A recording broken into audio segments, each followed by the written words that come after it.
Friends, आप सभी का हमारे चैनल में स्वागत है। आप लोग हमारे साथ वीडियो में बने रहिए। मैं अभी एक न्यू कहानी सुनाऊंगी। अगर अच्छी लगे तो लाइक करना, कमेंट करके बताइएगा मेरी कहानियाँ कैसी लगती हैं। तो आप लोग कहानी को पूरा सुनिएगा, तभी आनंद आएगा। ये कहानी है बीकानेर की। बीकानेर में 3 दोस्त रहते थे।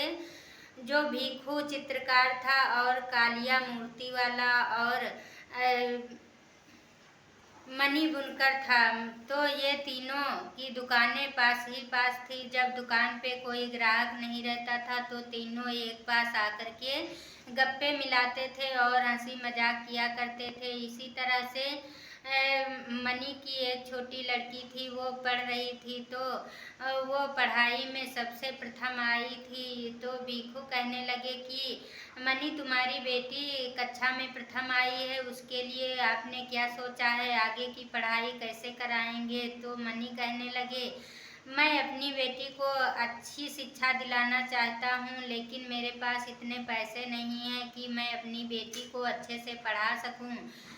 भिखू कहने लगा, कोई बात नहीं है, तुम बुनकर हो तो कपड़े ज़्यादा बुनकर तैयार कर लो, और वो कपड़े जो बिक जाएंगे उसी से तुम्हारे पास ज़्यादा पैसे भी हो जाएंगे और अपनी बेटी को अच्छी शिक्षा दिला पाओगे।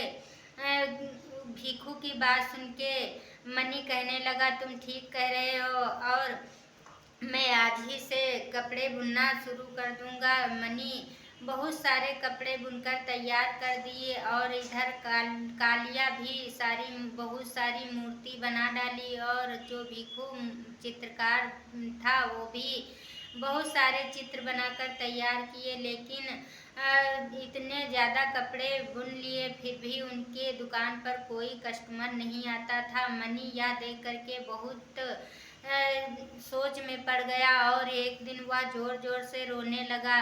भिखू और कालिया दोनों ने जब मनी की रोने की आवाज़ सुनी तो उसके पास गए और कहने लगे, मनी, क्या बात है, तुम क्यों रो रहे हो? तो मनी ने कहा, मैंने सारे इतने कपड़े बुनकर तैयार कर लिए हैं, फिर भी कोई ग्राहक मेरे पास कपड़े लेने नहीं आ रहा है। मैं इस कपड़ों को कैसे बेचूंगा और अपनी बेटी की शिक्षा कैसे दिलाऊंगा? भिखू और कालिया कहने लगे, तुम चिंता नहीं करो, रो नहीं पगले, मैं कोई न कोई तो उपाय निकाल ही लूँगा। भिखू कहने लगा, चलो, उदयपुर की बाजार बहुत अच्छी लगती है, और मैं वहीं चल के अपने सारे सामान को बेच देता हूँ। यह सुनते ही मनी कहने लगा, चलो, हम व्यापार के लिए उदयपुर चलूँगा। लेकिन कालिया मूर्ति वाले ने कहा, लेकिन वहाँ तो रेगिस्तान को पार करना पड़ता है, हम लोग कैसे पार कर पाऊँगा? मनी कहने लगा, चलो, कोई बात नहीं, हम कैसो न कैसो तो पार ही कर लेंगे। और तीनों यह सलाह बना करके और सुबह होने के साथ साथ तीनों तैयार होके बैलगाड़ी पर अपना अपना सामान लादे और चल पड़े।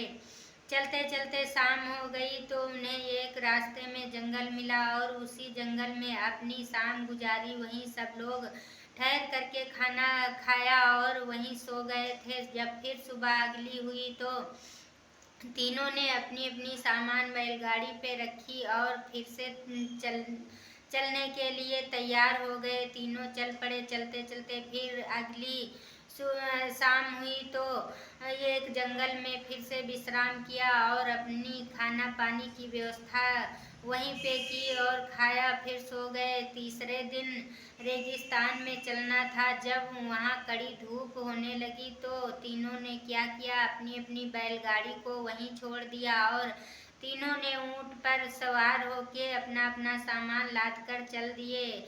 और रेगिस्तान में एक दिन चलने के बाद सब लोग बहुत ही परेशान हो गए और तेज धूप भी थी। वहाँ इतनी गर्मी थी कि तीनों बहुत ही परेशान हो गए, लेकिन धीरे धीरे सफ़र करते गए। जब चौथा दिन रेगिस्तान में बिताए तो सुबह हुई और फिर से चलने के लिए तैयार हुए।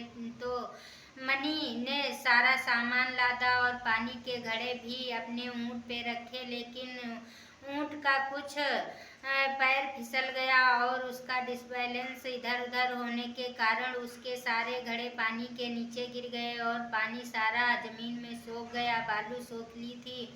यह देखकर तीनों बहुत परेशान हुए और कहने लगे कि क्या ये कैसे हम लोग रेगिस्तान को पार करेंगे। फिर भी चलते चलते उन्हें एक जगह थोड़ी सी घास दिखाई दी। भिखू ने कहा, अरे चलो, हमें पानी मिल गया। वो जो जहाँ वो घास दिख रही है, हो सकता वहाँ हमें पानी मिल जाएगा।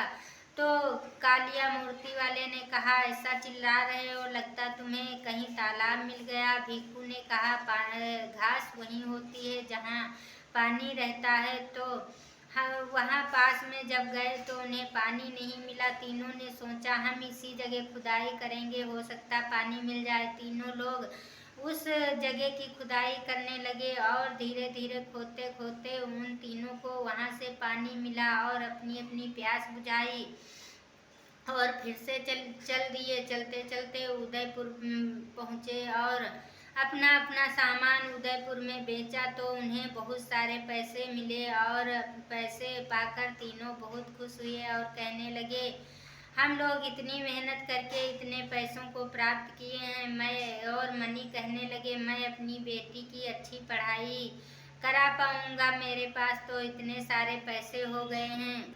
यह कहकर तीनों अपने अपने पैसे लेके घर के लिए फिर से सफर तय कर दिया और धीरे धीरे करके उसी तरह से अपने सफर को तय करते गए और फिर वो अपने अपने घर पहुंच गए। घर वालों ने जब इतने पैसे देखे तो बहुत खुश हुए और कालिया मूर्ति वाला और मनी और भिखू चित्रकार तीनों के पास बहुत सारे पैसे हो गए और तीनों वापस आए तो घर में हर कोई चीज लेके रखे और कहने लगे, हम लोग इतनी मेहनत करने के बाद इतना इतना पैसा प्राप्त किया है। मैं जो भी सोचा था मैंने वो कर लिया है और आगे जो करना है मैं उसको भी करूँगा, लेकिन इतनी कड़ी मेहनत करने के बाद हमें इतना पैसा मिला है। तो आज तीनों बहुत खुश थे और लाख कोशिश करने के बाद उन्हें कुछ थोड़े से पैसे देखने के लिए मिले थे। तो कहा जाता है, कोशिश करने वालों की कभी हार नहीं होती है। अपनी कोशिश करते रहो तो कभी न कभी सफलता मिल ही जाएगी। तो हमें इस कहानी से ये सीख मिलती है कि अपनी कोशिशों से कभी पीछे नहीं हटना चाहिए। अगर तुम कोशिश करते रहोगे तो कभी न कभी तुम्हें धन की प्राप्ति जरूर होगी। तो आज हमें इस कहानी से यह सीख मिलती है कि हम अपने कोशिशों पर ही टिके रहेंगे और कोशिश करने से कभी पीछे नहीं हटेंगे। अगर मेरी कहानी अच्छी लगे तो लाइक करना, कमेंट करना।